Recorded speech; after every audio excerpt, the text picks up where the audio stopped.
Kimbo was taken from Kimbo.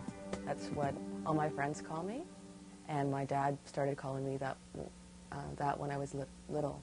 And so when I registered to get Kimbo.com, it was already taken. Okay. So then I just added the Kimbo.net, because Kimbo.com was taken too.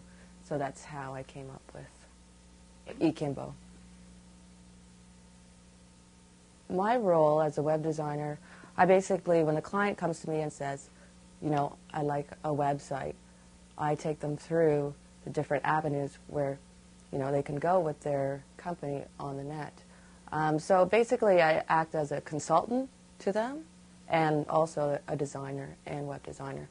But mainly I get somebody else to do the programming and I do the front-end design. Okay. I have a bachelor's of design. I went to York University in Sheridan for 4 years. Right now I'm working with a PR consultant, and then she has a lot of clients, so she's just feeding me, you know, her work, which is great. So basically she has about 15 or 20 clients, and then she feeds me their work when she needs me. I started doing subcontracting with an architecture company, and then another advertising company. I was a subcontractor. And then during that time, I was still on my own as well.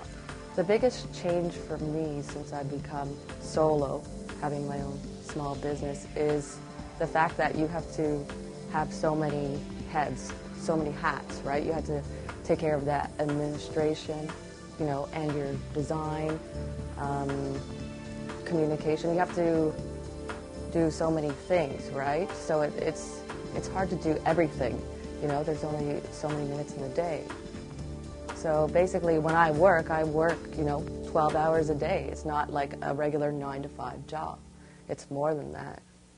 The web design and graphic design industry is very, very competitive. You have to constantly sell yourself, and that means jumping on every opportunity that you get. Like presentations, if you're going to go to a meeting, give a presentation about your business, and you take every chance that you can get, take it, because it's going to help you in the long run, and that's how you gain clients and customers. I do a lot of research on my client even before I meet with them. I figure out, okay, what's their business, who are their target audience, and I just, the more that I can find out what they do and their business, the better I can serve them. Recently I worked on a promotional folder for Adapt Media, and my client wanted this folder to sell his company.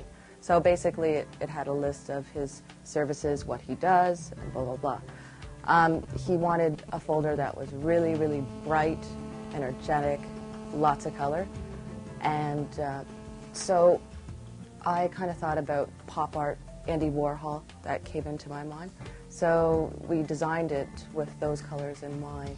So each of the pictures in the folder kind of looked like Andy Warhol paintings.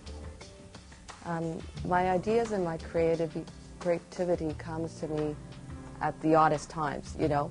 I'll meet with a client one day and we'll talk about the project, and then I won't have any ideas, you know, maybe for 2 days. And then right before I go to sleep, something happens, you know, there's a brainstorm, so I'll quickly write it down, sketch out something, and then start on it the next day. Every day you have to master your skill for design, because every single minute, every single second, software is changing, right?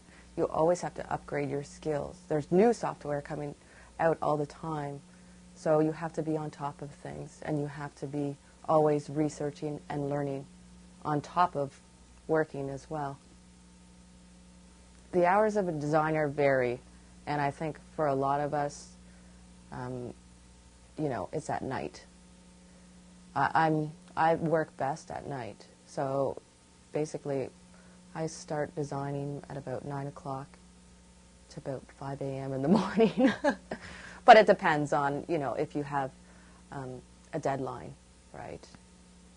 But if you're just working on something and there's no deadline and you can do it at whatever time you want, well then, you know, I would do it at night versus day. The most rewarding piece that I've worked on is the Adapt Media folder, I think.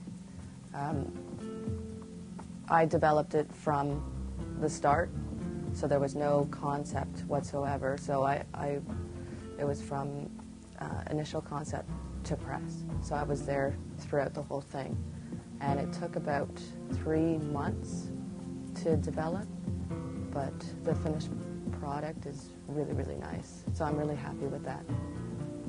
I love what I do. It's my passion, it's my love, and it's the only thing that, that I can talk about for hours and hours to anybody. My business is my life, it's my passion. And being creative in general is what I want to do for the rest of my life. And I've known that too ever since I was in grade 2. I knew that my creativity was going to lead to work.